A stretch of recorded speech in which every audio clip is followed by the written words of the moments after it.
मेरे प्यारे दोस्तों, स्वागत है आप सभी का। और आप सभी का वेलकम करता हूं एक न्यू बैच में। प्यारे दोस्तों, जो क्लास 10th का जो भी बच्चे हमारे 2027 में एग्जाम देने वाले हैं, उसके लिए हम अब चैप्टरों के क्वेश्चनों को सॉल्व करेंगे। आपको बहुत ही अच्छे से पढ़ाएंगे। और जो भी प्यारे दोस्तों इस वीडियो को अभी तक शेयर नहीं किए हैं, शेयर कर दीजिए, क्योंकि इसमें बहुत ज्यादा मजा आने वाला है और बहुत सारे कंसेप्टों को हम इसमें सीखेंगे और हम आपको बताएंगे। प्यारे दोस्तों, अब वादे के मुताबिक हम आप लोगों के लिए अब चैप्टरों के क्वेश्चन को सॉल्व करवाने आ गए हैं। तो प्यारे दोस्तों, सारे वीडियो को एक बार, इस वीडियो को आप लोग पहले जितने भी भाई जुड़े हैं, वीडियो को शेयर कर दीजिए अपने दोस्तों तक, अपने भाइयों तक। उसके बाद हम लोग स्टार्ट करेंगे और सारे कंसेप्ट को बारीकी से हम आपको बताएंगे।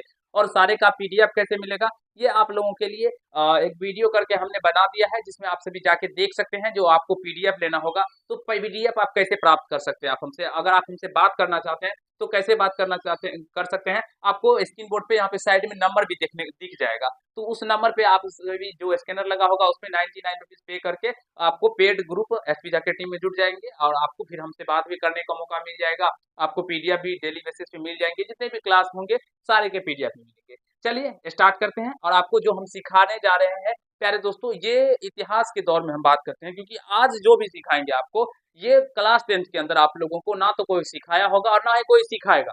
क्योंकि हम कभी भी आपको सिखाते हैं तो प्यारे दोस्तों, जीरो लेवल से लेके और जहां तक सारे कंसेप्ट इसके हो सकते हैं, वो सारे कंसेप्टों को आपको हम बता देते हैं।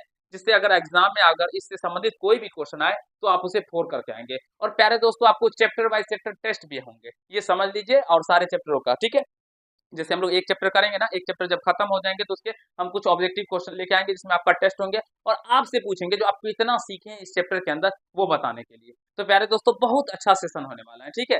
तो प्यारे दोस्तों, चलिए स्टार्ट करते हैं। और एक बार पहले सारे भाई ये वीडियो को लाइक कर दीजिए और शेयर कर दीजिए, क्योंकि किसी भी भाई अगर इस बैच से जुड़ के और अपना तैयारी करना चाहते हैं, तो वो तैयारी अच्छे लेवल तक लेके जा सकते हैं और कर सकते हैं। पीडीएफ के लिए बता दिया, इससे पहले भी एक वीडियो बनाया जा चुका है। पीडीएफ कैसे मिलेगा, नहीं मिलेगा, क्या तरीका है, वो जाके देख लीजिएगा। 5 से 10 मिनट का वीडियो है, ठीक है। उसके बाद देखिए, चैप्टर 1 वास्तविक संख्या। आप सभी जानते हैं, क्लास में मैंने आपको बताया था, जो इसके जो सिलेबस है, वो क्या सब सिलेबस है होने वाले हैं प्यारे दोस्तों, इसके बारे में मैंने जिक्र किया था आप लोगों को सिलेबस के बारे में। अगर मैथ में 100 लाने का सपना है, वो सपना साकार करना चाहते हैं, तो वो गुरुजी, एक गुरुजी आप लोगों को प्यारे दोस्तों 100 लाने का जो सपना है, वो साकार करके देंगे आप लोगों को।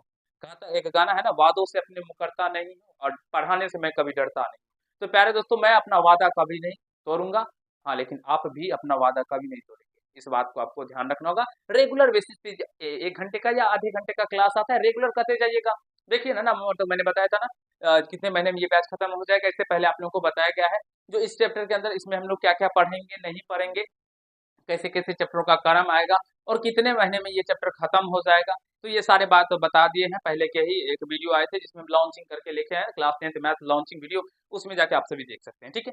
100 में 100 लाने का सपना पूरा होगा सारे बच्चों का, ये सिलेबस है, आप सभी देख सकते हैं। क्योंकि हम जो भी काम करते हैं, वो सिलेबस के अकॉर्डिंग करते हैं, और सिलेबस के आधार पे ही हम आपको पढ़ाएंगे और सिखाएंगे। आप सभी देख सकते हैं, आज हमने जो आपको पढ़ाना स्टार्ट किया है, ये चैप्टर 1 है, वास्तविक संख्या, रियल नंबर। उसके बाद बहुपद, इसे ऐसे ऐसे क्रम चलता चला जाएगा, ठीक है। चलिए अब स्टार्ट करते हैं। हाँ, अब देखिए, आपको सुबह के 8 बजे में ये यूट्यूब क्लास पे मिलेंगे फ्री ऑफ कॉस्ट। 1 भी रुपया नहीं देना पड़ेगा इस क्लास का। हाँ, लेकिन अगर पीडीएफ चाहिए, हमसे बात करना है आप लोगों को, अगर मेरा पढ़ाई थोड़ा सा भी अच्छा लगता है, और अगर मान लीजिए आपको गुरु दक्षिणा ही समझिए देना हो, तो आप जो नंबर बताया गया, नंबर दिखाया गया था, उस नंबर पे 99 स्कैनर लगाया हुआ है प्यारे दोस्तों। 99 रुपीज पे करके आप हमको, चाहे गुरु दक्षिणा समझिए, या आप लोग हमसे बात करना चाहते हैं, तो बात भी कर सकते हैं। किसी भी प्रकार का डाउट होगा दिल में, जो ये क्वेश्चन में दिक्कत होता है, किससे पूछेंगे, कोई बताता नहीं है, कैसे बनेगा ये प्रश्न, कोई भी चैप्टर में हो, कोई भी बुक से हो, तो आप हमको उस व्हाट्सएप पे, जो आप स्कैनर करके पे करेंगे, तो फिर जो आपको जोड़ दिया जाएगा, तो उसमें आपको भेजने का मौका मिल जाएगा, आप सही भेज सकते हैं, ठीक है। देखिए, सबसे पहले हम लोग चैप्टर 1 यानी वास्तविक संख्या समझेंगे। तो वास्तविक संख्या से समझने से पहले, वास्तविक संख्या को समझने से पहले हम लोग संख्या के बारे में सीखेंगे, ठीक है। अब संख्या क्या है, जिससे हम लोग गणित की भाषाओं को रिप्रेजेंट करते हैं, ठीक है। समझने का प्रयास कीजिएगा। अब संख्या 2 प्रकार के होते हैं, जिसमें एक वास्तविक संख्या होता है, एक क्या होता है, वास्तविक संख्या होता है, रियल नंबर। एक होता है काल्पनिक संख्या, इमेजिनरी नंबर, जिसे हम लोग अवास्तविक संख्या भी कहते हैं। बहुत ही मजा आने वाला है प्यारे दोस्तों। वीडियो को एक बार सारे भाई लाइक कर दीजिए, ठीक है। बहुत ही अच्छे अच्छे कंसेप्ट है, हम आप लोगों के लिए लेके आए। वास्तविक संख्या, देखिए, संख्या को 2 पार्ट में डिवाइड किया गया। जितने भी गणितज्ञ थे, उन्होंने बैठा और संख्या को क्या किया, तो 2 पार्ट में डिवाइड कर दिया, एक वास्तविक संख्या, एक काल्पनिक संख्या, ठीक है।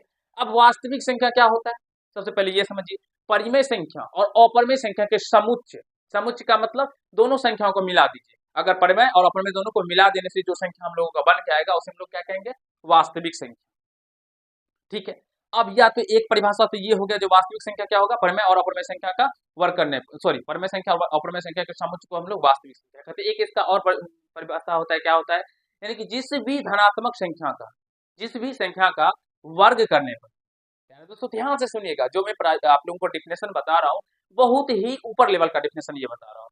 किसी भी संख्या का वर्ग करने पर अगर धनात्मक पूर्णांक आए, किसी भी संख्या का वर्ग करने पर धनात्मक पूर्णांक आए तो वह संख्या वास्तविक संख्या होगी। समझ रहे हैं ना जी क्या कहना चाह रहा हूँ प्यारे दोस्तों, आशा करते हैं समझ पा रहे होंगे सारे बच्चे हमारे। जैसे अगर मान लीजिए √2 हो, अगर √2 का वर्ग करेंगे तो वर्ग कीजिए, तो वर्ग करने पे क्या आ रहा है, 2 आ रहा है, 2 क्या है, संख्या धनात्मक संख्या है।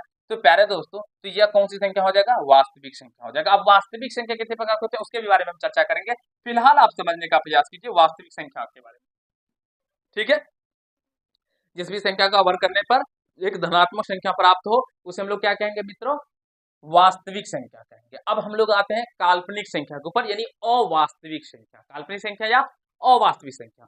इसका डिफिनेशन क्या होता है, बहुत सारे बच्चों को पता नहीं रहता, जो मैं अभी बोल रहा हूँ ना उसको लिख लीजिएगा। ठीक है, क्योंकि हम इसमें अब क्लास 10th में चले गए हैं, तो हम इसके एग्जाम्पल्स को बहुत ही डिटेल में पढ़ेंगे। अब डिफिनेशन के ऊपर उतना अच्छे से बात नहीं करेंगे, अब आपको एग्जाम्पल को दिमाग में ढुकाएंगे, फोड़ के आपके ब्रेन का जो ये इधर देखिए, इधर से फोड़ेंगे और आपको इधर घुसाएंगे। आप परिभाषा याद कराना भूल जाइए, जो परिभाषा डिफिनेशन लिखवाएंगे याद करवाएंगे नहीं, समझने का प्रयास कीजिए, क्योंकि क्लास 10th के आप लोग स्टूडेंट है, एक स्टैंडर्ड क्लास के स्टूडेंट है, तो अब आप लोगों का भी दायित्व होता है जो समझना, गौर से पकड़ना प्रश्नों को, कंसेप्ट को। काल्पनिक संख्या यानी अवास्तविक संख्या, इमेजिनरी नंबर, जिस भी संख्या का वर्ग करने पर एक ऋणात्मक संख्या प्राप्त हो वैसी संख्या को हम लोग काल्पनिक संख्या कहेंगे। अब बताइए गुरुजी कौन सी संख्या होगा जिसका वर्ग करने पर एक क्या बोलते हैं उसको, ऋणात्मक संख्या प्राप्त होंगे। आप हम लोगों को पूर्वक बना रहे हैं, यही पढ़ाते हैं आप, नहीं प्यारे दोस्तों, है इसी संख्या, दिखाते हैं, समझने का प्रयास कीजिएगा। अगर मान लीजिए हमने बताया था जो √2 का वर्ग करेंगे तो क्या निकल के आता है, √2, एक सेकेंड, √2 का वर्ग कीजिए तो √2 का वर्ग करेंगे तो 2 निकल के आता है गुरुजी। ये तो आप धनात्मक संख्या बोले, अभी ऋणात्मक बोले, ऋणात्मक लाइए ना तभी तो समझेंगे। देखिए अगर इसके अंदर हम लोग माइनस लगा, प्यारे मित्रों अगर अंदर रूट माइनस का 2, अंदर रूट माइनस का 2 हो तो अब इसका वर्ग कीजिए तो क्या होगा, माइनस का आएगा। तो प्यारे दोस्तों यहाँ पे अंदर रूट माइनस का जो 2 है ये कौन सी संख्या हुई, ये काल्पनिक संख्या हुई। तो यानी कि इसका एग्जाम्पल्स आप सभी इस तरह से लिख सकते हैं, एग्जाम्पल्स, रूट के अंदर में माइनस में संख्या होगा, माइनस के अंदर रूट अंदर माइनस का 2, फिर अंदर रूट माइनस का 3, अंदर रूट माइनस का 5, ये इस प्रकार के जितने भी संख्या आपको देखने को मिलेंगे ये सारी संख्याएं क्या होती है, काल्पनिक संख्या। क्या प्यारे दोस्तों समझ गए वास्तविक संख्या को, काल्पनिक संख्या को। एक बार सारे प्यारे दोस्तों हाँ हाँ yes yes yes yes yes type कर दीजिए फटाफट फटाफट फटाफट, क्योंकि पूरे डेडिकेट के साथ पढ़िए प्यारे दोस्तों। पढ़ना एक तपस्या है और बहुत सारे बच्चे क्या करते हैं इसको बात को समझते नहीं है, वो अभी वीडियो ऐसे चला लेंगे और सो के देखेंगे। है भाई पढ़ रहे हो कि आप अपने माता पिता को ठग रहे हैं, नहीं माता पिता को नहीं ठग रहे, आप अपने आप को ठग रहे हैं।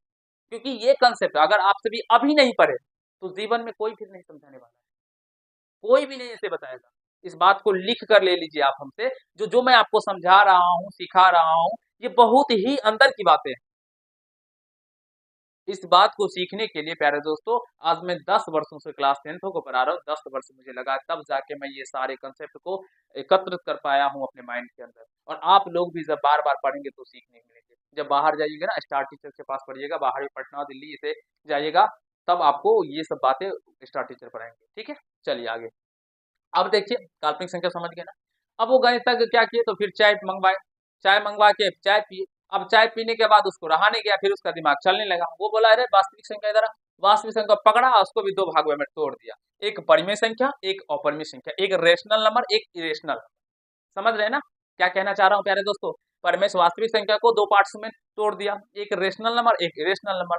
अच्छे से समझिए, अभी हम वास्तविक काल्पनिक संख्या को भी 4 बार बताएंगे, डरने की कोई बात नहीं। जो भी एग्जाम्पल हम बोलते हैं ना, डिफिनेशन बोलते हैं, उसे नोट कर, अगर परिभाषा किसी भी बच्चे को लिखना चाहते हैं जो नहीं मुझे लिखना है तो जो मैं बोलता रहता हूँ तो आप सभी वहां पे लिख सकते हैं, क्योंकि मैं एक परिभाषा को 3 बार दोहराऊंगा। ठीक है तो आप सभी उसमें लिख लेंगे। तो एक परिमेय संख्या एक अपरिमेय संख्या, एक परिमेय संख्या एक अपरिमेय संख्या, वास्तविक संख्या को तोड़ने पे क्या निकल के आया, एक परिमेय संख्या एक अपरिमेय संख्या, rational number irrational number, rational number irrational number. चलिए अब परिमेय संख्या की बात करते हैं। क्या होता है परिमेय संख्या, बताइए प्यारे दोस्तों आप लोग भी।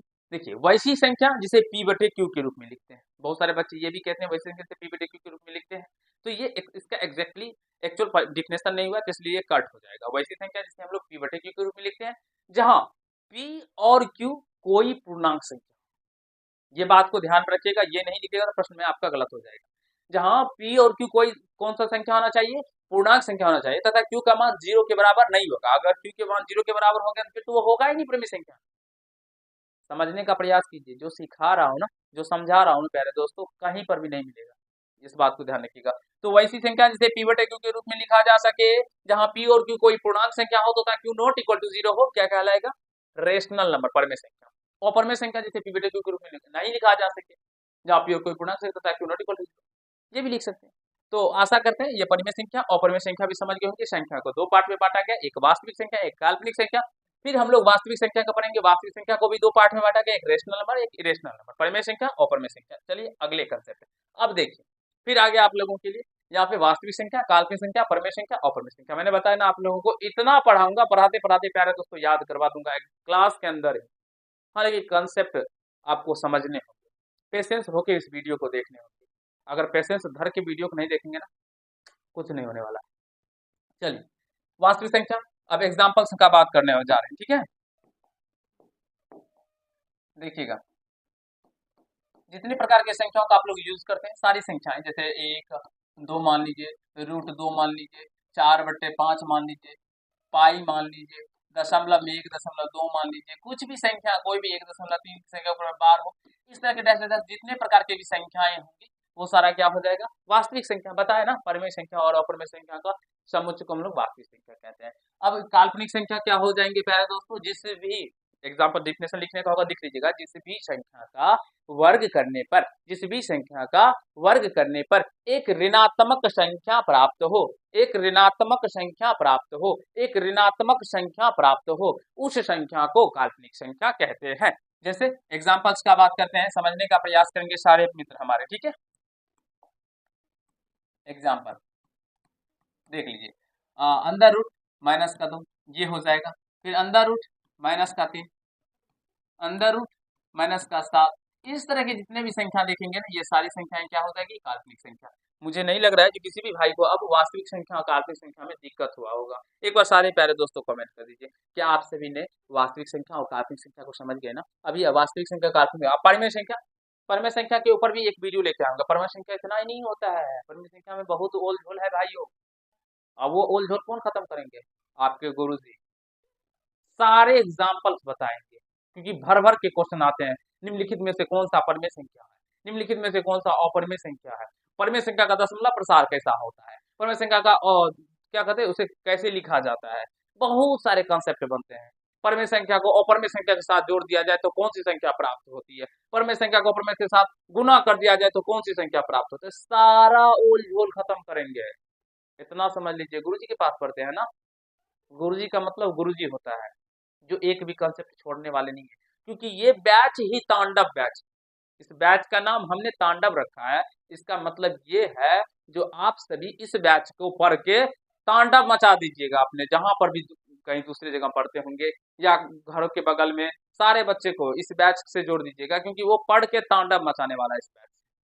अभी बता रहे हैं ना, बहुत ही अच्छा लगेगा। चलिए परिमेय संख्या, रेशनल नंबर, परिमेय संख्या, रेशनल नंबर, बताया ना, बहुत सारे एग्जांपल्स होते हैं। हाँ ध्यान रखिएगा प्यारे दोस्तों, जैसे 1 हो गया, कुछ भी माइनस में भी संख्या लेंगे, -2 हो गया, 5 हो गया, फिर भिन्न में बात करेंगे 1/2 हो गया, फिर प्यारे दोस्तों रूट का 4 हो जाएगा अभी, क्योंकि इसका ये पूर्ण वर्ग संख्या है।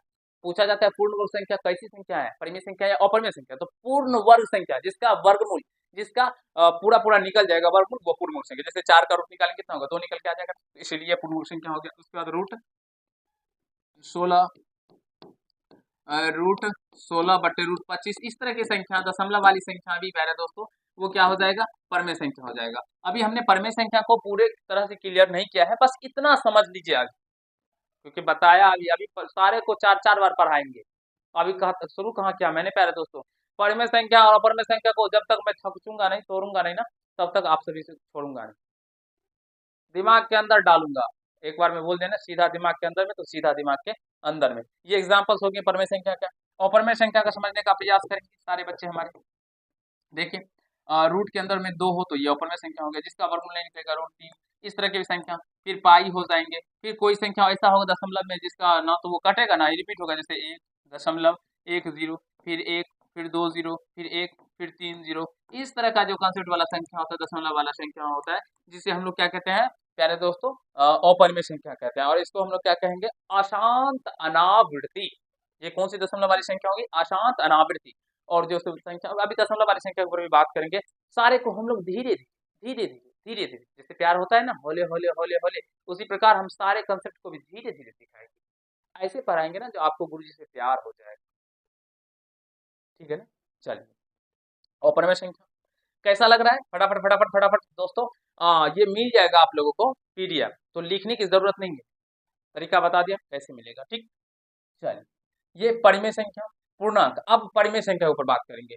अब परिमेय संख्या को प्यारे दोस्तों 2 पार्ट्स में डिवाइड किया गया। परिमेय संख्या को कितने पार्ट में डिवाइड किया गया, 2 पार्ट में। एक क्या होता है पूर्णांक, एक होता है भिन्न। एक होता है पूर्णांक, एक होता है भिन्न। सारे को हम डिटेल में एक्सप्लेन करेंगे। अब पूर्णांक होता है एक भिन्न। पूर्णांक क्या कहते हैं, पूर्णांक किसे कहते हैं, तो माइनस इन्फिनिटी से लेके प्लस इन्फिनिटी तक, यानी माइनस अनंत से लेके प्लस अनंत तक के बीच की सभी संख्या को हम लोग पूर्णांक कहते हैं। जिसमें धनात्मक संख्या और ऋणात्मक संख्या और जीरो सम्मिलित हो उसे हम लोग पूर्णांक। ठीक है, समझ आ रहा है ना, कहीं तो कोई दिक्कत नहीं हो रहा है, ओलझोल नहीं ना, दर्द नहीं हो रहा है प्यारे दोस्तों, होगा भी नहीं, क्योंकि मैं आपको बहुत ही सुंदर से पढ़ाने वाला हूँ। पूर्णांक समझ गए होंगे ना। ठीक, अब भिन्न क्या होगा, भिन्न हो जाता है, दूसरा पार्ट क्या हो जाता है, भिन्न। जो भी पी वाई क्यू के फॉर्म में हो जाएगा उसे हम लोग भिन्न बोल देंगे प्यारे दोस्तों, से भिन्न संख्या हो जाएगा। ठीक है, अब भिन्न के भी बहुत सारे टाइप होते हैं, इसके ऊपर हम बाद में बात करने वाले, क्योंकि भिन्न से अभी संबंधित आपके सिलेबस में नहीं है, तो इसीलिए हम इसको अभी नहीं उतना देखेंगे। हम लोग क्या देखने वाले हैं, अपूर्णांक। पूर्णांक, क्योंकि पूर्णांक तो भर भर के क्वेश्चन आने वाले हैं पूर्णांक से संबंधित, इसलिए पूर्णांक को देखेंगे। अपूर्णांक को कितने भागों में बांटा गया है, 2 भागों में बांटा गया, एक धनात्मक पूर्णांक, एक ऋणात्मक पूर्णांक। एक धनात्मक पूर्णांक, एक ऋणात्मक पूर्णांक होता है, एक जीरो भी होता है पहले तो। एक धनात्मक पूर्णांक, एक ऋणात्मक पूर्णांक, एक क्या होता है, जीरो। समझिएगा, जीरो ना तो धनात्मक पूर्णांक होता है और ना ही ऋणात्मक पूर्णांक होता है, इस बात को ध्यान रखिएगा। जीरो ना धनात्मक पूर्णांक होता है, ना ही ऋणात्मक पूर्णांक होता है। चलिए अगले कंसेप्ट ये देखिए, अब इसी को देखना भी यहाँ पे प्राकृत, अच्छा सॉरी, परमेय संख्या आ गया, उसके बाद पूर्णांक आ गया, धनात्मक पूर्णांक और ऋणात्मक पूर्णांक। ठीक है, अब यहाँ से अगला क्या है, प्राकृत संख्या, पूर्ण संख्या, विषम संख्या, आभास संख्या, भाज्य संख्या, सहभाज्य संख्या। ठीक, ठीक है, चलिए इससे पहले एक कंसेप्ट आपको थोड़ा सा समझा देते हैं। ठीक है, चलिए यहाँ पे प्यारे दोस्तों, धनात्मक संख्या देखिए, समझने का प्रयास कीजिएगा। अभी क्या धनात्मक, पॉजिटिव इंटीजर, और अभी बताया ना जीरो, और निगेटिव इंटीजर। निगेटिव इंटीजर मतलब ऋणात्मक संख्या, ये धनात्मक संख्या, पॉजिटिव नंबर, निगेटिव नंबर और जीरो। अभी बताया पूर्णांक को 3 भागों में बांटा गया। तो प्यारे दोस्तों, इस धनात्मक संख्या से हमारे बहुत सारे संख्या निकले, बहुत सारे संख्या निकले, जैसे कि प्राकृत संख्या भी इस धनात्मक संख्या से ही निकले हैं। ये कंसेप्ट समझने का प्रयास कीजिएगा। फिर सम संख्या भी हमारे प्राकृत संख्या से ही निकले हैं, सॉरी प्राकृत संख्या कहते हैं, इससे ही निकले हैं, क्या, धनात्मक संख्या से। फिर विषम संख्या, विषम संख्या, उसके बाद जितने प्रकार के संख्या होते हैं, भाज्य संख्या, अभाज्य संख्या, ये सारे संख्या भी किससे निकले हैं प्यारे दोस्तों, धनात्मक पूर्णांक से। धनात्मक पूर्णांक से, अभाज्य संख्या। उसके बाद प्यारे दोस्तों समझने का प्रयास कीजिएगा, ये धनात्मक संख्या, धनात्मक पूर्णांक और ये जीरो, धनात्मक पूर्णांक और जीरो को मिला देने से हम लोगों को पूर्ण संख्या बनता है। धनात्मक और जीरो को मिला देने से क्या बनता है, पूर्ण संख्या। प्यारे दोस्तों, बहुत सारे बच्चे का एक कंफ्यूजन है, जो मैं अभी कंफ्यूजन दूर करने वाला हूँ, समझने का प्रयास कीजिएगा। ठीक है, देखिए जीरो ना तो धनात्मक संख्या है और ना ही ऋणात्मक संख्या। जीरो क्या है, ना तो धनात्मक संख्या है ना ही ऋणात्मक संख्या है, तो जीरो कौन सी संख्या है, तो प्यारे दोस्तों जीरो कौन सी संख्या है, तो ये सम पूर्णांक है, याद रखिएगा, सम पूर्णांक। थोड़ा सा एक कंफ्यूजन आप लोगों के बीच पैदा करने जा रहा हूँ, समझने का प्रयास कीजिएगा। सम संख्या, बहुत सारे बच्चे पढ़े रहते हैं सम संख्या। सम संख्या किसे कहते हैं, तो जिस भी संख्या में 2 से पूरा पूरा भाग लग जाए, जिस भी संख्या में, क्या करना है आप इधर देखिए, जिस भी संख्या में 2 से पूरा पूरा भाग लग जाए उसे क्या कहेंगे प्यारे दोस्तों, हम लोग इवन नंबर, सम संख्या कहेंगे। तो प्यारे मित्रों जवाब दीजिएगा, जीरो में तो 2 से भाग लगेगा कि नहीं लगेगा, 2 से लगेंगे, जीरो मर्द में जीरो कट जाएगा, कटेगा कि नहीं कटेगा, अरे कटेगा, अरे बोलो, कट जाएगा। तो प्यारे दोस्तों क्या जीरो सम संख्या है? तो आप बोलेंगे नहीं सर। है भी, अब बहुत सारे बच्चे बोलेंगे हाँ सर है, अब बहुत सारे बोलेंगे नहीं है। बहुत सारे बच्चे बोलेंगे हाय सर, बहुत सारे बोलेंगे बोलेंगे नहीं सर। अब जीरो है तो क्यों है और नहीं है तो क्यों नहीं है, इसका कारण बताइए। है पता है आप लोगों को? बताया कोई? चलिए मैं बताता हूँ, समझिए। देखिए, जीरो क्या है प्यारे दोस्तों, तो ये सम संख्या नहीं है। जीरो कौन सी संख्या है? सम संख्या नहीं है, ये सम पूर्णांक है। ध्यान रखिएगा, बहुत ही कंसेप्ट वाला बात बता रहे हैं, जो कि आपको कोई भी नहीं बताएगा। जीरो कौन सी संख्या है? तो सम पूर्णांक संख्या है, नोट ए सम संख्या, इवन नंबर नहीं है। ठीक है, अब क्यों नहीं है ये समझिए। प्यारे दोस्तों, अगर हम बात करें तो हम लोग क्या है? हम लोग मनुष्य हैं, आदमी है ना, मानव के बच्चे हैं। तो हम लोग मानव के बच्चे हैं, इसका मतलब मेरा माता पिता भी क्या था? मानव था, मनुष्य था, आदमी था, तभी तो हम लोग आदमी के बच्चे आदमी भी। ऐसा हो सकता है मनुष्य का बच्चा कभी कुत्ता, या कुत्ता का बच्चा कभी मनुष्य दे सकता है? कुत्ता कभी मनुष्य का बच्चा दे सकता है? या बिल्ली कभी सांप को पैदा कर सकता है? नहीं कर सकता है। बिल्ली का बच्चा बिल्ली होता है, कुत्ता का बच्चा कुत्ता होता है, मानव का बच्चा मानव होता है। उसी प्रकार, उसी प्रकार पॉजिटिव इंटीजर, धनात्मक संख्या, धनात्मक संख्या क्या होता है प्यारे दोस्तों? समझने का प्रयास कीजिएगा। धनात्मक संख्या होता है 1 2 3 4 5 डैश डैश डैश अनंत। धनात्मक संख्या क्या होता है? 1 2 3 4 5 6, जितना संख्या होता है सारा धनात्मक संख्या, प्लस वाला सारा संख्या 100 तक ही नहीं। बहुत सारे बच्चे 100 तक नहीं समझ, नहीं 100 से ऊपर।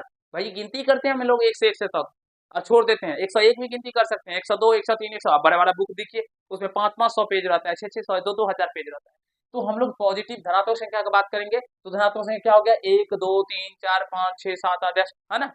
अब इसी संख्या से तो ये सारा संख्या निकला है ना, यानी कि इस सारे संख्या का माता पिता क्या हो गया? धनात्मक संख्या, पॉजिटिव इंटीजर हुआ ना। तो प्यारे दोस्तों, गौर फरमाइएगा और समझने का प्रयास कीजिएगा, जो क्या इसमें जीरो है? जीरो है। जब इसमें जीरो नहीं है तो इसमें कैसे जीरो होगा? अब क्यों सम संख्या नहीं है जीरो, वो कारण समझ गए ना, क्योंकि ये सारी संख्याएं प्यारे दोस्तों धनात्मक संख्या से निकल के आती है और धनात्मक संख्या में जीरो है ही नहीं, तो इसीलिए इस संख्या में जीरो नहीं होगा। क्या?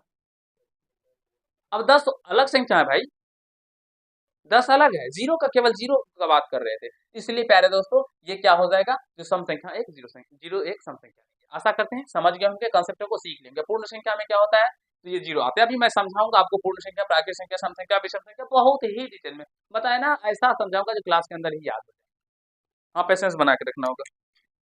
माइक ना ऑफ हो जाए। चलिए अगले कंसेप्ट की ओर चलते हैं, प्राकृत संख्या के साथ। ठीक है, प्राकृत संख्या, गिनती की सभी संख्या को प्राकृत संख्या, इधर ध्यान दीजिएगा, गिनती की सभी संख्या को प्राकृत संख्या कहते हैं। तो गिनती कहाँ से करते हैं प्यारे दोस्तों? एग्जांपल्स हम लोग पढ़ते चलेंगे, डिफिनेशन को नहीं करेंगे, ठीक है ना। 1 2 3 डैश डैश डैश, जितना होता है सारी संख्या क्या होता है? अनंत तक की सभी संख्या को हम लोग गिनती संख्या कहेंगे। पूछा जाए प्रथम प्राकृत संख्या एक, अंतिम प्राकृत संख्या अनंत। कोई दिक्कत, कोई समस्या, कोई तकलीफ प्यारे बच्चों? नहीं। चलिए पूर्ण संख्या की बात करते हैं। शून्य के साथ अगर प्राकृत संख्या हो या शून्य के साथ धनात्मक संख्या को मिला देने से जो संख्या बन के आता है उसे हम लोग क्या कहेंगे? पूर्ण संख्या, होल नंबर। पूर्ण संख्या इज होल नंबर। तो यानी कि इसका एग्जांपल क्या होगा गुरुजी? इसका एग्जांपल होगा चला जी 0 1 2 3 डैश डैश अनंत। तो इसमें प्रथम पूर्ण संख्या कहा जाएगा तो जीरो, और अंतिम पूर्ण संख्या अनंत। बहुत सारे बच्चे प्रथम पूर्ण संख्या में एक ही लिख के आते हैं, लेकिन गलत हो जाएंगे। थोड़ा सा ध्यान देके पढ़िए, समझने का प्रयास कीजिए। सारे कंसेप्टों को बारीकी से समझाऊंगा मित्रों, एक भी कंसेप्ट में तकलीफ नहीं रहने दूंगा। सम संख्या, जिस भी संख्या में 2 से पूरा पूरा भाग लगे, जिस भी संख्या में 2 से पूरा पूरा भाग लगे वो संख्या क्या कहलाएगा? सम संख्या। तो सम संख्या जिसमें 2 4 6 8 अनंत तक। तो प्रथम सम संख्या 2, अंतिम सम संख्या अनंत हो जाएगा। ध्यान रखिएगा, जिस भी संख्या में जीरो सम संख्या नहीं है, इसको नोट करके डाल दीजिएगा, ठीक है। चलिए अब विषम संख्या का बारी आता है। विषम संख्या जिसमें 2 से भाग नहीं लगेगा, जिसमें 2 से भाग नहीं लगेगा प्यारे दोस्तों, तो वो विषम संख्या हो जाएगा। एग्जांपल 1 3 5 7 अनंत। ठीक है, 1 3 5 फिर 7 फिर 9 भी होगा विषम संख्या। ये मत समझिएगा ये आवाज संख्या की बात कर रहे हैं, नहीं, ये विषम संख्या का बात कर रहे हैं। 9 भी होगा, 11 भी होगा, 13 भी होगा, 15 भी होगा, समझ रहे हैं ना विषम संख्या। अब अभाज्य संख्या, ये तो भर भर के आपके एग्जाम में आते हैं प्यारे दोस्तों, तो इसे सीखना आप लोगों के लिए बहुत ही आवश्यक है। ठीक है, समझने और सीखने का प्रयास करेंगे सारे भाई। ठीक है, एग्जाम बताइए आवाज संख्या क्या है, फटाफट फटाफट सारे प्यारे दोस्तों एक बार कमेंट कर दीजिए। और कैसा लग रहा है सेशन प्यारे दोस्तों, अच्छा लग रहा है ना? तो अच्छा लग रहा है तो सारे बच्चे एक बार लव यू लिख दीजिए, जिसका आपके दिल का गुरु जी का दिल गार्डन गार्डन हो जाए। सारे दोस्तों सारे बच्चे लिख दीजिएगा, सभी बच्चे कमेंट करके लिखिएगा, आप भी लिखिएगा कमेंट करके इस वीडियो के अंदर, देखेंगे जी कितने बच्चे हमें दिल देते हैं। ठीक है, देखिए अभाज्य संख्या प्राइम नंबर, इसको हटाइए तो मत देखिए डिस्टर्ब कर रहा है साइड से, अभी डिस्टर्ब भी हो रहा है, एक सेकंड इसको देखिए, हटा। क्या बोलेंगे ना भैया, गांव घर है ना, तो गांव घर में ये मक्खी भी परेशान करता है, यहाँ पे तो आदमी जो है तो वो परेशान तो करता ही है, ये तो मक्खी मच्छर सब वो भी कीड़े मकोड़े भी परेशान कर, देखो देखो कितना परेशान कर रहा है, अभी एक थप्पड़ मारेंगे मर जाए, लेकिन बुक से ही दो ना एक बार, खत्म हो जाएगा कहानी इसका। छोड़ दो, घूमते रहेगा, छोड़ दो, देखो इधर। अब आवाज संख्या किसे कहेंगे प्यारे दोस्तों, वैसी संख्या जिसमें एक तथा जो संख्या एक तथा स्वयं को छोड़कर अन्य किसी भी संख्या से भाग ना लगे, एक और जो संख्या दिया है, जैसे दो दिया जाए तो एक और दो छोड़ के किसी और संख्या से भाग नहीं लगा तो दो आभास संख्या हो गया, पांच में एक और पांच छोड़ के किसी संख्या में भाग नहीं लगा तो वो आभास संख्या हो गया।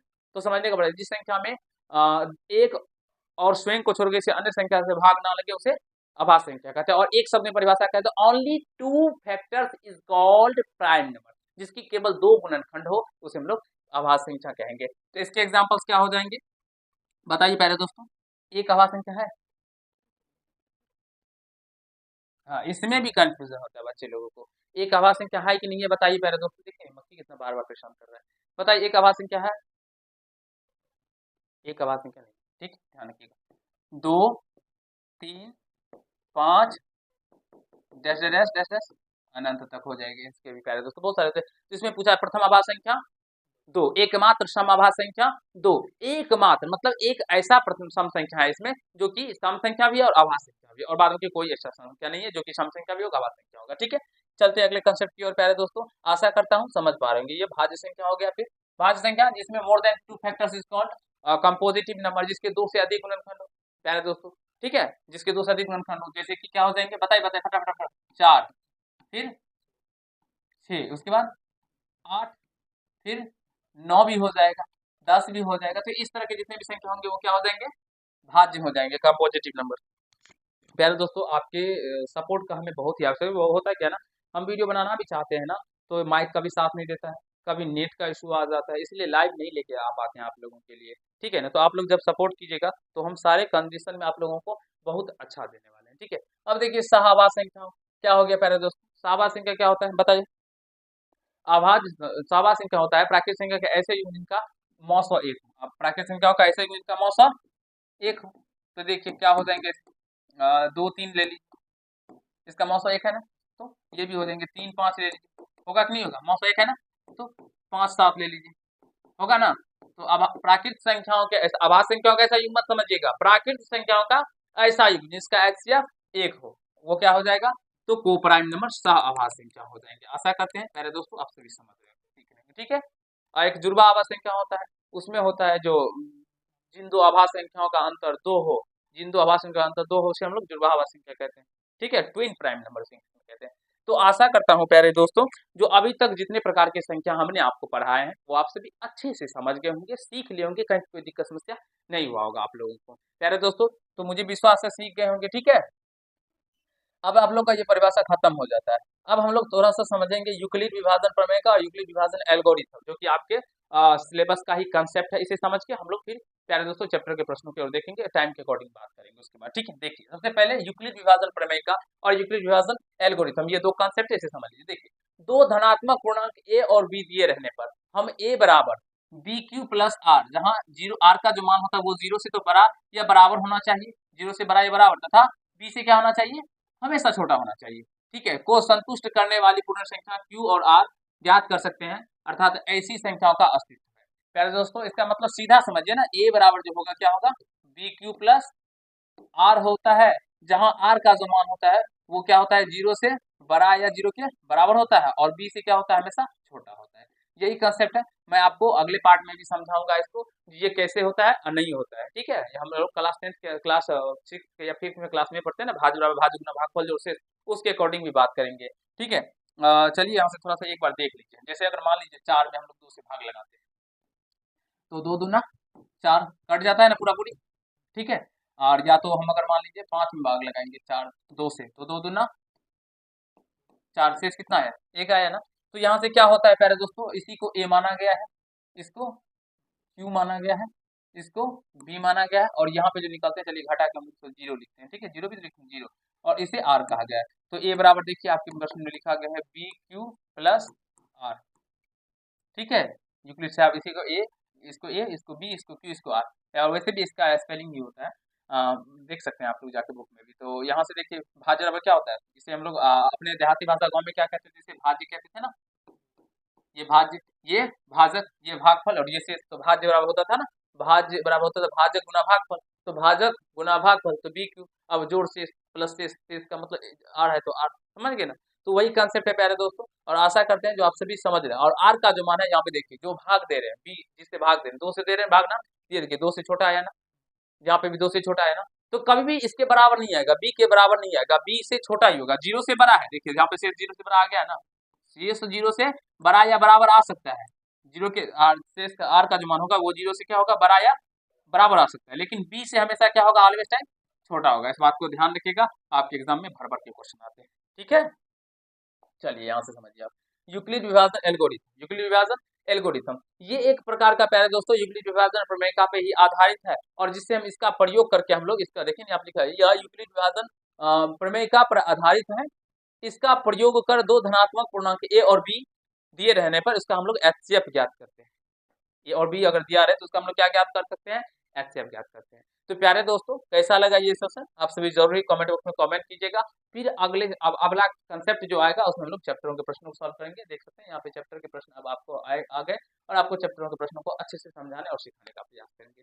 ठीक है, क्योंकि अब माइक भी हमारा चार्ज में 2-3 वीडियो बन चुका है, तो इसकी वजह से अब ये ऑफ होने वाला है। तो इससे पहले हम लोग वीडियो को खत्म करते हैं। और प्यारे दोस्तों आप सभी मन लगा के पढ़िए, और अपनी तैयारी को जबरदस्त तरीके से करना चाहते हैं इस चैनल से जुड़ जाइए। विश्वास मानिए सारे सब्जेक्टों को इतना शानदार तरीके से बताऊंगा, इतने अच्छे से बताऊंगा, जो एक भी कॉन्सेप्ट बाहर नहीं जाएगा। जितना मैं बता देता हूँ उतना करके जाइएगा, 100 में 100 लेके आएंगे आप लोग। मैंने बताया था साढ़े 400 से प्लस नंबर अगर नहीं आया ना प्यारे दोस्तों, तो मैं इस साल के बाद पढ़ाना छोड़ दूंगा, ना यूट्यूब पे पढ़ाऊंगा ना ही ऑफलाइन पढ़ाऊंगा, फिर चला जाऊंगा बोरा बिस्तर बांध के। और एक मेरा चलवा है, नाम बता देता हूँ, ये सुरजा है प्यारे दोस्तों, ये हमारा बचवा ही है, अपना समझिए सुरजा है। इसको लेंगे और दिल्ली निकल जाएंगे, दिल्ली में ही कमाएंगे और अच्छे से रहेंगे, पढ़ाना छोड़ देंगे। लेकिन हाँ मेरा विश्वास है जितना मैं पढ़ाता हूँ, जितना सारे सब्जेक्टों का, सारे सब्जेक्ट को, साइंस का भी आएगा, एसएसटी का भी आएगा, मैथिली का भी आएगा, व्याकरण का भी आएगा, बहुत ही मजेदार सेशन होने वाले हैं, सारे का क्लास आने वाला है बहुत जल्द, क्योंकि एग्जाम खत्म होने दीजिए जिसके बाद सारे सारे क्लास आपको मिलते रह जाएंगे। तो प्यारे दोस्तों वीडियो को लाइक कर दीजिएगा, अपने दोस्तों तक शेयर कर दीजिएगा, जिससे उनको भी बेनिफिट हो और अच्छे से वो समझ पाए। चलिए मिलते हैं नेक्स्ट पार्ट में, तब तक के लिए धन्यवाद।